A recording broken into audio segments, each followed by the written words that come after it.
Hi, this is Rahman Sheikh. Welcome to Fortnightly Railway Transportation Systems podcast.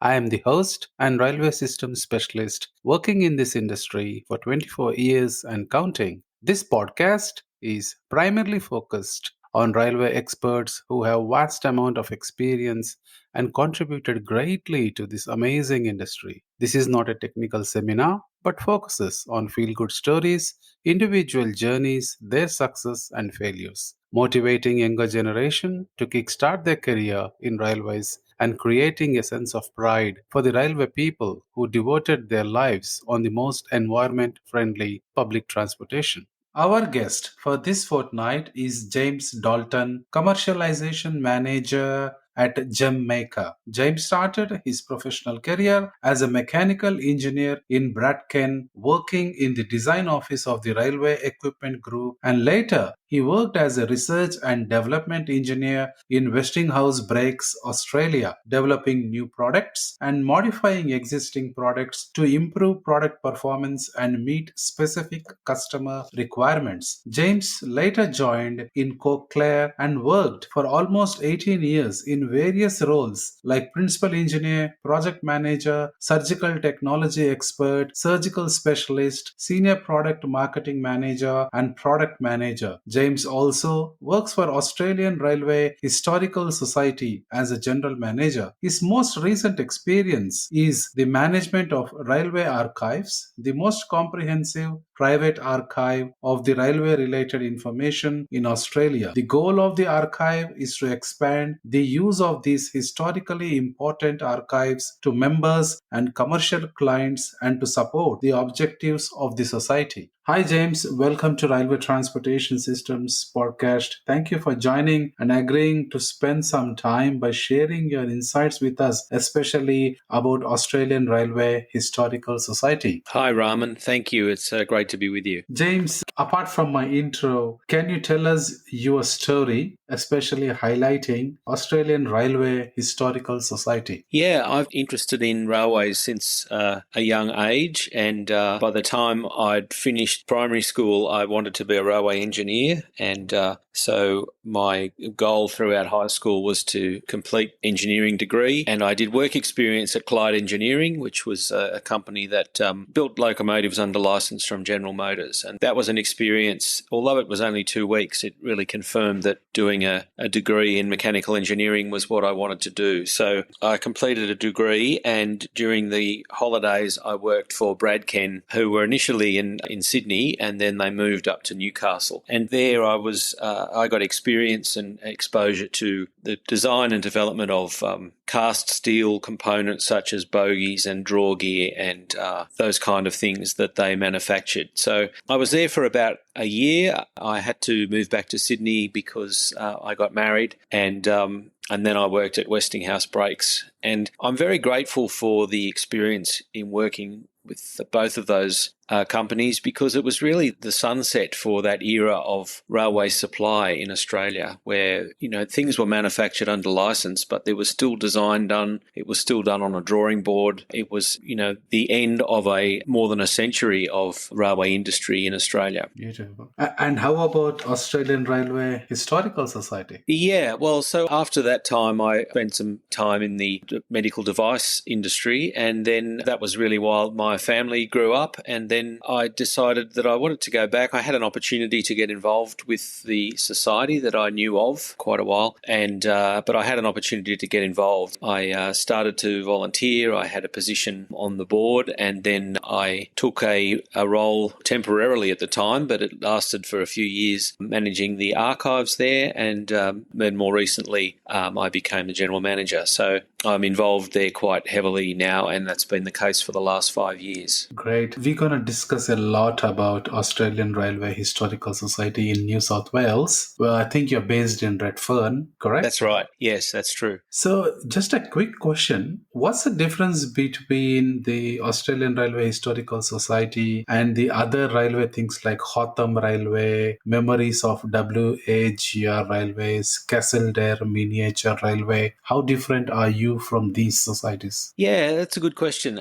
We're an independent, not-for-profit organisation that started in 1933, so 90 years this year. Wow. And it was started really by a group of enthusiasts who wanted to share their knowledge and information that they could obtain about the railways. And of course, this was in an era when information was a bit harder to obtain. And so by meeting together, they could compare what they'd seen and what information they had acquired through their various networks and, pursue their interest in railways. And that grew into an organisation that produced a magazine from 1937. And then there was similar interest in other states. And so various divisions of the society formed in Queensland, in Victoria, in the ACT, Tasmania, South Australia, Western Australia. And so at one time there it was represented nationally, and they would have a national council that met. But of course, over the years, other organisations have formed, and particularly with the end of the steam era, various preservation groups were established by interested individuals. And in New South Wales in particular, the management at the time decided that they wouldn't pursue preservation of hardware. They were going to stick to producing magazines and books and keeping an archive. So that was probably a good decision in hindsight, because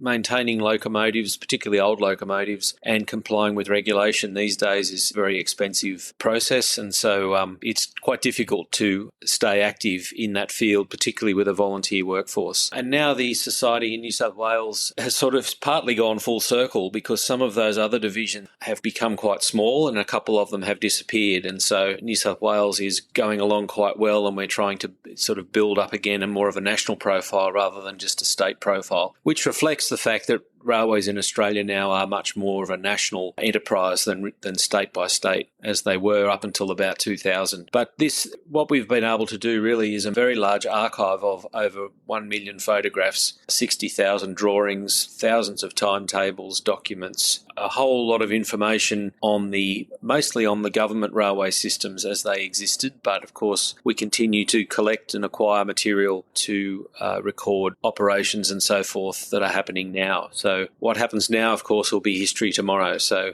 Great. It's important to be maintaining that collection. It's an amazing job. Really appreciate it. Because for railway enthusiasts, people like me, I think it's an amazing place to visit, and I would make time to come and see your place at Redfern. Before I come to your site, I actually went through the website and I saw that you got 3 types of memberships. Yes. What it includes, and does the special events you do, are that included in that membership? Yeah, so we have a standard membership which includes a subscription to Australian Railway History, and that's the leading magazine of history of Australian railways. It comes out every month, and as I said before, it's been going since 1937. So there's a tremendous body of work that's built up in that time. Articles cover aspects of railway history in all states and really in any period going back to the very start. So your membership includes a subscription to that magazine. You can also subscribe to our second monthly magazine, which is Railway Digest, and that's possibly of more interest to your listeners who are railway professionals, are interested in the railway industry and what's going on. So that's also a very popular product we have, and you can add a subscription to Railway Digest to your membership at a discounted rate. And then membership also includes discounts in our bookshop, discounts on our tours and the various events that we organise. And we hope to introduce some more benefits for members in the future as well. Wow, James, that's an amazing job you're doing. I think you got a great professional story and also a great professional hobby, because what I observed is probably you're the first person who I have seen who moved or worked between medical and rail industry. Yes, I'm probably a bit lucky there. What made you change your career path from railways to medical field and back? Well, the railway, you're quite right. The railways really have been a hobby for me. And 20 years ago or so, I was in the railway industry, but I felt that my prospects were better in a different industry. It was in a bit of a decline at that time. And I think it was a transition from that local industry that I was talking about before to a more global industry where, most things were going to be imported. And so I thought I'd like to get into an industry that's a bit more progressive at the time. And I was very fortunate to find a job at Cochlear. And that was a great place to work for 20 years. And I got to travel a lot and I had a lot of amazing professional experiences there. But when I finished my MBA and I sort of moved from engineering to marketing, and after a while doing that, I thought, I think it might be time to do something different. So I had a bit of a break, and then this opportunity came up. And while I was a bit reluctant to combine work and pleasure as I'd done before, I thought this will be a great opportunity to apply my professional skills to an area that I'm passionate about and see if we realise the potential that I think it has, because I think we can do a lot more with it. I think we can make a lot more people aware of it, and that's something that we need to do to ensure its survival into the future, because we've been there 90 years and we really want that to continue into next century, hopefully. So the more people that know about it and the more members that we have and the more people who are interested in railways who are involved, then the better the organisation will be for everyone. Yeah, agreed. I think I think you enjoyed thoroughly both the industries, but going back to my favorite industry, which is railways, I think you actually covered my next question, which I want to ask: what inspired you to take this particular job? You summarized it. So from a guest side, as a member, if I took membership, if as a member or as a guest or as even a tourist, Yes. what I can see at Australian Railway Historical Society, how else can I get the updates? Well, apart from the magazines and the members' newsletter, which are all available in both print or digital form, we also have the Australian Transport Archives Facebook site, which is something that we post to regularly, and we're building that audience. Like a lot of societies or a lot of hobbies in life, you get more out of it if you put more in. And so, you can come to the society and look at our bookshop, and you can pursue some research if you want. You make an appointment and you can come into our reading room and look at the photos that we have or the drawings that we have. Or, of course, if you have time, you can come and volunteer and help us out with cataloguing or writing or documenting or whatever it might be. So there are various ways to get involved, and we're always looking for new volunteers, and particularly volunteers who have some skills in with digital skills, computer skills, IT skills, anything that will help with the management of information or the presentation of the things that we have. And we're always looking to welcome new members. So Yeah, great. I think many people listening to this would like to volunteer and be a part of this amazing thing you're doing. Typically, if I visit there, so as probably I would be busy for 2-3 hours, I guess. Look, we're not a museum as such. I mean, it depends. You could probably spend a good hour in the bookshop browsing the books, and particularly the large collection of second-hand books that we have on sale there. And we're increasingly putting a lot of our archive collection online, so you could certainly spend many hours browsing through that collection, and it will grow. It's about 200,000 items on there now on that site, but that will continue to grow as we put more material on there. So I guess what I'm saying is that there's not, apart from the bookshop, there's not a huge amount to see in the archives unless you make an appointment or you volunteer, but there's certainly more and more we're doing in the digital domain. Hopefully you get there. So going back to one generic question on your profession, because you're dealing with the history, Australian Railway history and archives, and I also seen that you are a commercialization manager. Yes. How do you navigate the challenges and risk associated with commercializing the new products or services? Yeah, that was a role that I took when I finished at Cochlear, and it was a bit of a transition job, which was to work in the space of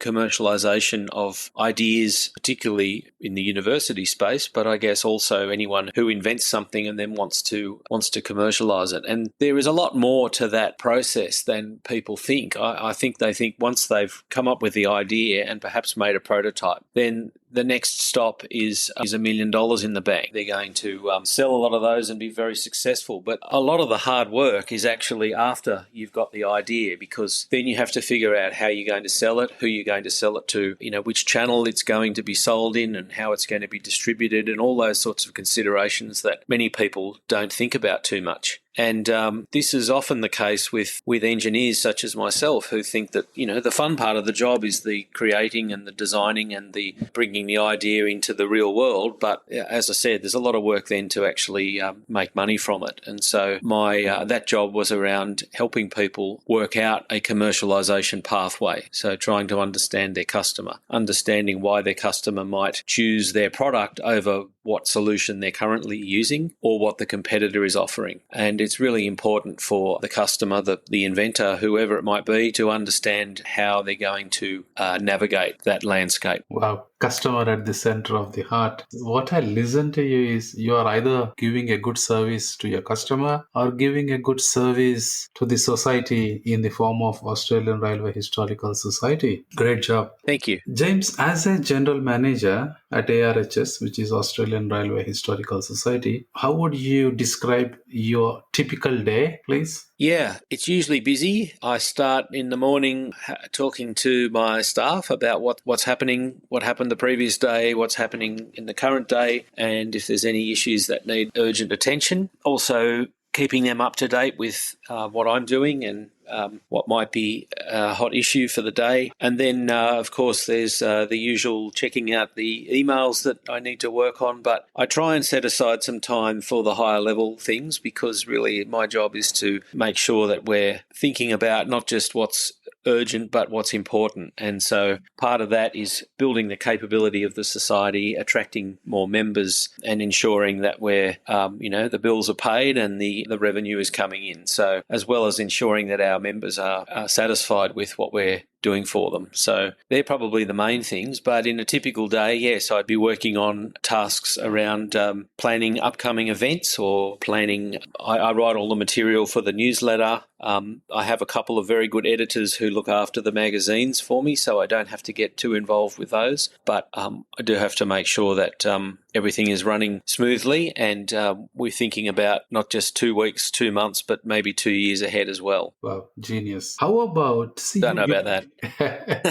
You brought a great point into this revenue. So I want to ask, how is our Australian Railway Historical Society is funded? Yeah, so we have no government funding. We're not associated with Sydney Trains or Transport for New South Wales or anything like that. Our funding comes from predominantly the sale of the 2 magazines, in both through subscriptions but also through newsagents. We get some funding from the commercial work that we take on. So we have a number of professional customers in the heritage space that contact us for information about railway stations or locomotives or workshops or whatever, because we have a lot of information pertaining to those, and we charge customers for that service. And we also have revenue from the tours that we run. So we might go away for a weekend. We just went away to Glen Innes and Armidale. We did that in collaboration with the Rail Motor Society, who operate a fleet of rail motors, and we toured around up there. So the sales of tickets on those tours helps bring in some revenue. And, of course, the bookshop and the railway books that we sell through the bookshop are an important source of revenue. So although it's a not-for-profit, it's essentially a business that is running commercial activities to get a surplus, because if we make a surplus, then we can do more next year. James, as a railway enthusiast, what do you think we can contribute to help you? Well, I think the biggest contribution that we would like from people who are listening is to join us. And I think the people who are interested in railways, we would like to be able to say that we represent the majority of those people, that we're serving their needs, and that the more people who are involved, the more opportunity there is for new blood to come in and shape the organisation and help it adapt to the future and enable it to keep going. So we do have some challenges at the moment with meeting the needs of prospective members. So we've got our existing members, and I hope that we are doing the activities that they enjoy. But I think that people who are not members perhaps are looking for something a bit different, and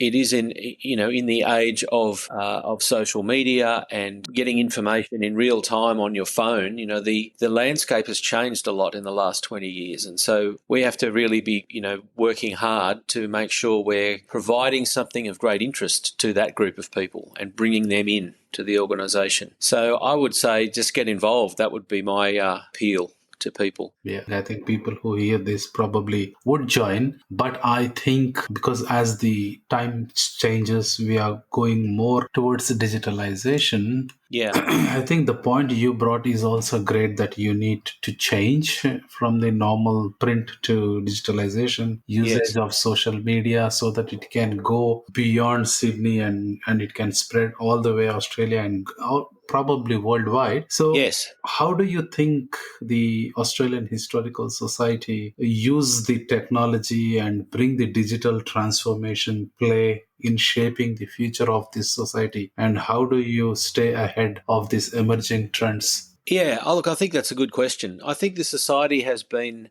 reasonably good at using technology to its benefit. It started to digitize material 20 years ago and catalog most of it in a database. And so being able to do that really set a very good foundation for where we are today, where most of the material we have is already digitized. It's really just a matter of uploading it onto a web platform for people to access it. And, you would not be able to have a million photographs without a digital database. It's very convenient to be able to look up what photos do we have about this location or in relation to this locomotive or whatever it might be. So telling the stories of people involved with railways from the past is probably easier than it's ever been because of the technology that we've used over the last 20 years or so. But I think there is a bit of work to do to catch up to the technology that is on offer today. So as I said, we're trying to get that material online. There's a bit of work to go to get that platform working exactly how we want it to work. And I think we need to do more in the social media space. There's lots of people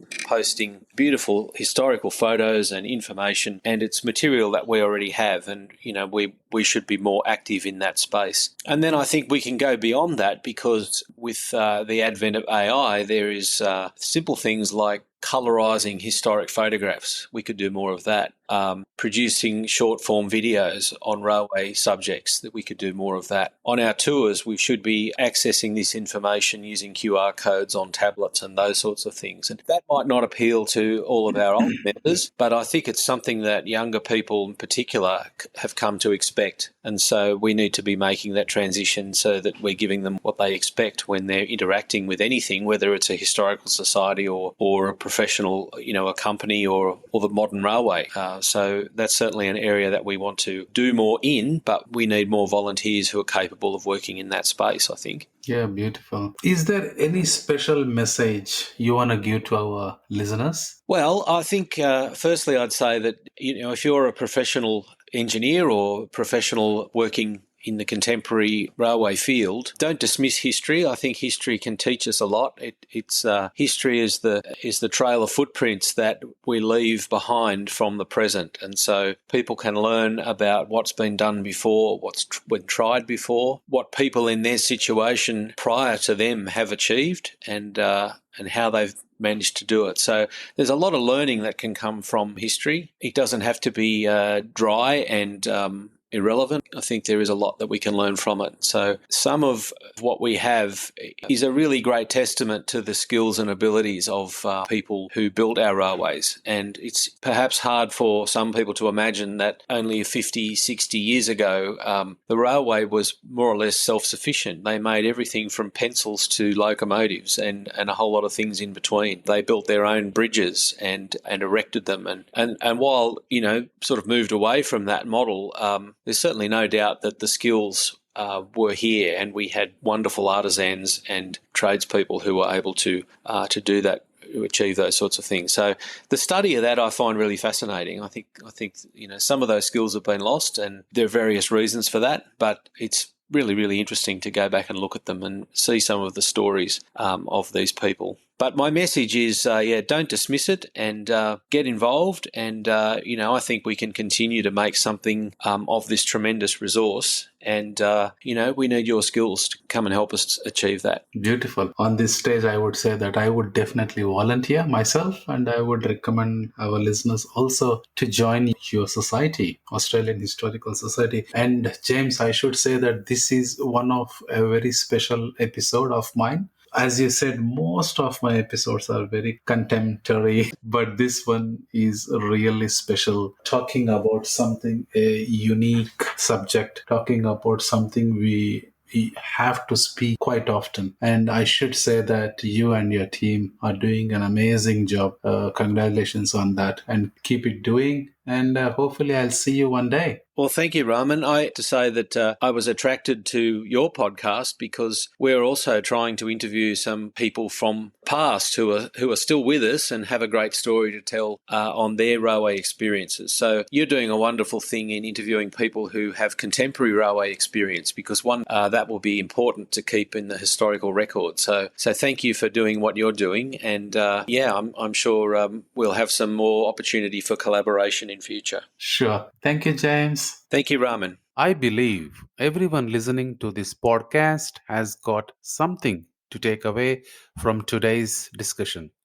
If you like this podcast, please listen, follow, and share this podcast within your network. If you believe we should be sharing your story or someone within your network, there is a railway leader who should be here sharing his or her contribution to this industry, contact me on railway transportation systems at gmail.com. Thank you for your time today. See you next fortnight. Until then, stay safe and take care of yourself.